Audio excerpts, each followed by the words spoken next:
Halo, berjumpa kembali di channel Redaksi Jurnal. Lucu, minta ditangkap. Rahlan Nasidik malah dicap pengacau oleh kader Demokrat yang lain. Ditulis oleh Ferry Padli di simwar.com. Mau apapun profesinya, menjaga sikap itu memang sangat penting. Karena kalau salah-salah bersikap, tidak hanya diri sendiri yang hancur, tapi organisasi tempat bernaung juga akan turut rusak. Sudah ada contoh kok organisasi yang rusak citranya gara-gara kelakuan anggotanya, dan contoh itu adalah Partai Demokrat.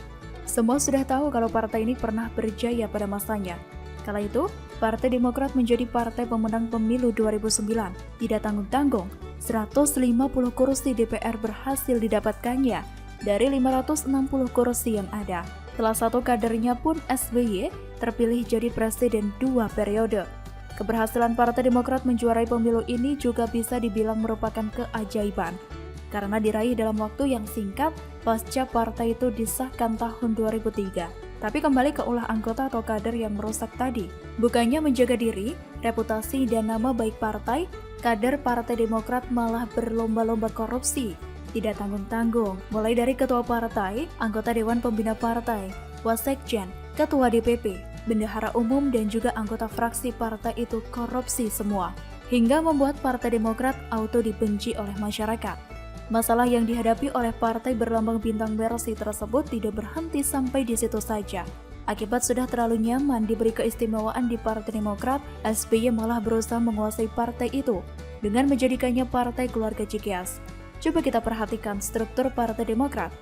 Agak aneh ya, ketuanya yaitu AHY putra SBY, wakil ketuanya Ibas anak SBY, ketua majelis tinggi SBY sendiri. Belum lagi ditambah dengan beberapa pengurus partai yang punya rekam jejak buruk, seperti Andi Arief, pernah ditangkap oleh polisi karena pakai sabu, serta ditemukan pengaman bergerigi saat proses penangkapannya itu berlangsung. Sekarang, ia ditunjuk menjadi ketua Bapilu Partai Demokrat. Begitupun dengan koruptor yang pernah tersandung kasus Hambalang, Andi Malarangin, malah ditunjuk menjadi sekretaris Majelis Tinggi Partai Demokrat. Dan lucunya, dengan kondisi kepengurusan seperti itu, menurut lembaga survei Indo Strategik, ketua partainya AHY menduduki peringkat kedua sebagai tokoh parpol yang paling layak menjadi capres. Nah, bukannya belajar dari pengalaman yang sudah-sudah, lagi-lagi kader Partai Demokrat bikin ulah. Kali ini bukan korupsi, bukan nyolong perabotan, bukan nyabu dan bawa pengaman bergerigi, tapi soal menista simbol negara. Kader Partai Demokrat tanpa jabatan, Rahlan Nasidik, disebut-sebut telah menista simbol negara. Lucunya, bukannya meminta maaf dengan kelakuan buruknya tersebut, ia malah menantang polisi untuk menangkapnya. Ayo Pak Jokowi, penuhilah harapan para pendukung Anda yang sudah berpayah-payah begini. Tangkap saya, ujar Rahlan yang seolah-olah berani. Padahal kalau ditangkap beneran pasti mewek nih orang. Nah, akibat ulah Rahlan yang menista simbol negara itu juga, tagar tangkap Rahlan Nasidik menggema di Twitter. Jejak digitalmu masih tersimpan rapi di sini. Kau tidak bisa lari. Kami akan kejar terus, dan sekali lagi kepada yang terhormat @ccicpolri @divisumas_polri, mohon segera tagar tangkap Rahlan Nasidik, ujar pemilik akun tweet kakek satir.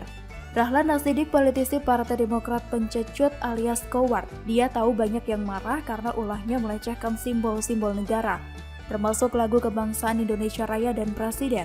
Sekarang bikin drama seolah-olah Twitternya diretas. Percaya, gue enggak. @divhumas_polri, tagar tangkap Rahlan Nasidik, cuit pemilik akun Twitter @arifrashad. Tidak hanya itu, ulah koplak Rahlan tersebut juga dikomentari oleh kader Partai Demokrat yang lain, yakni Hersaki Mahendra Putra. Kepala Bakomstra Partai Demokrat tersebut mengatakan, tagar tangkap Rahlan Nasidik itu merupakan bentuk pengacau untuk membungkam unsur masyarakat yang kritis terhadap pemerintah. Apanya yang kritis kalau menghina lambang negara? Tapi entah disadari atau tidak oleh Hersaki itu, sebenarnya pernyataannya soal tagar tangkap Rahlan Nasidik tersebut merupakan serangan atau skakmat terhadap Rahlan itu sendiri. Kok bisa? Karena Rahlan sendiri yang meminta ditangkap. Kemudian, keinginannya untuk masuk penjara itu didukung oleh netizen lewat tagar tangkap Rahlan Nasidik. Malah warganet yang dicap sebagai pengacau. Itu artinya Hersaki juga mengatakan kalau Rahlan Nasidik merupakan pengacau. Mak jelek, di satu sisi kadernya minta ditangkap, tapi di sisi lain kadernya bilang tagar penangkapan itu sebagai pengacau. Kelihatan banget kalau mereka nggak kompak. Wajar bila kemudian ada yang mengatakan partai ini akan gurem pasca 2024 nanti. Bagaimana menurut Anda?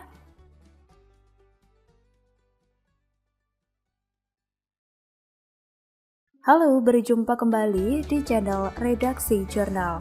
Setelah Pepo main film Hollywood, kini menantu Adisa Pohan main film Bollywood. Ditulis oleh tim Redaksi Jurnal dari berbagai sumber. Adisa Pohan, istri dari Ketua Umum Partai Demokrat, mengunggah video saat bernyanyi dalam sebuah film India. Terlihat Adisa bernyanyi sambil berjoget. Ternyata ini sebuah aplikasi yang lagi hits di media. Dalam captionnya, Adisa menuliskan penambah imun, berhayal siang hari jadi pemain film Bollywood. Kocak banget ini aplikasi. Netizen pun ikut berkomentar, kaget aku kirain beneran pernah main film India. Memang, tren di media sosial berubah dengan cepat. Ada saja hal-hal baru yang diikuti oleh para warganet. Misalnya seperti tren menggunakan aplikasi Reface. Aplikasi ini memungkinkan pengguna untuk bertukar wajah dengan artis-artis terkenal. Cara kerjanya adalah menggabungkan foto pengguna dengan potongan scene-scene dalam film maupun musik video. Adisa Pohan pun juga ikut meramaikan tren ini dengan mengunggah editan videonya dengan scene dalam film Bollywood. Dengan membubuhkan emoji tertawa, Adisa Pohan menuliskan captionnya, "Siapa sangka, banyak warganet yang sempat tertipu karena mengira Adisa Pohan pernah main film Bollywood." Jadi lucu sih kalau sebelumnya yang berkoar SBY muncul di film The Tomorrow War selama 2 detik, adegan SBY bersalaman itu lalu diperbanyak kalau sambil disertai backsound dari salah satu lagu yang diambil dari album SBY yang terkenal itu. Maksudnya terkenal di kalangan Partai Demokrat dan keluarga JK saja.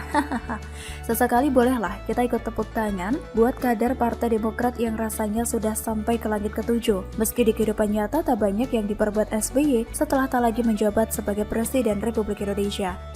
Tapi kelakuan menantunya itu loh yang jadi sorotan. Jadi istri Ketum Demokrat AHY sempat-sempatnya ngeposting video joget ala-ala film India. Bicara soal bangga, mungkin kadar kebanggaan kader Demokrat akan lebih banyak ketika misalnya ada adegan pertempuran dengan alien di bangunan mirip Hambalang. Lalu SBY misalnya meminta AHY untuk memimpin peperangan dengan menjadikan tokoh yang diperankan oleh Chris Pratt sebagai anak buahnya. Pasti seru itu, karena alien yang digambarkan dalam film ini memang luar biasa jelek, mengerikan, dan punya naluri membunuh yang luar biasa kejamnya. Jadi, bagaimana menurut jurnalister soal tampilannya Pepo dan Adisa Pohan dalam film Hollywood dan parodi film India? Melihat pribadi Adisa Pohan, saya berkesimpulan wajar jika AHY tidak menjadi sosok pemimpin yang hebat. Wajar jika AHY kalah di Pilkada DKI Jakarta, tidak bisa maju di Pilpres 2019, tidak dilirik menjadi partai, serta gagal mempertahankan jabatan Ketua Umum Demokrat sampai kemudian muncul KLB. Adisa Pohan tidak seperti Ibu Iriana, juga tidak seperti Selfie. Adisa Pohan tipe istri yang manja, baperan, dan suka ikut campur urusan suami. Lahir dari keluarga kaya memang kerap menjadikan seseorang manja. Adisa Pohan juga sempat merambah dunia model, bintang iklan, dan presenter. Kehidupannya benar-benar glamor. Hal ini yang membuat dia merasa seolah-olah semua keinginannya harus tercapai. Sepertinya tidak sedikit keputusan yang diambil oleh AHY adalah atas dasar saran dan masukan Adisa Pohan. Terlihat sekali AHY tipe laki-laki yang tidak punya prinsip dan pendirian yang kuat, sampai-sampai harus melibatkan istri dalam karir politiknya. Ketika suaminya semakin dibully oleh publik, Adisa Pohan keluar untuk melakukan pembelaan. Seolah dirinya hebat dan bisa membela martabat suaminya. Namun, pembelaan Adisa Pohan justru semakin menunjukkan bahwa AHY adalah laki-laki manja, sehingga harus dibela oleh istrinya sendiri. Ketika KLB Demokrat memutuskan Muldoko sebagai ketua umum, Adisa Pohan ikut keluar membela diri. Bukannya memperbaiki situasi, Adisa Pohan justru semakin membuat gaduh dan mempermalukan suaminya. Bagaimana menurut Anda?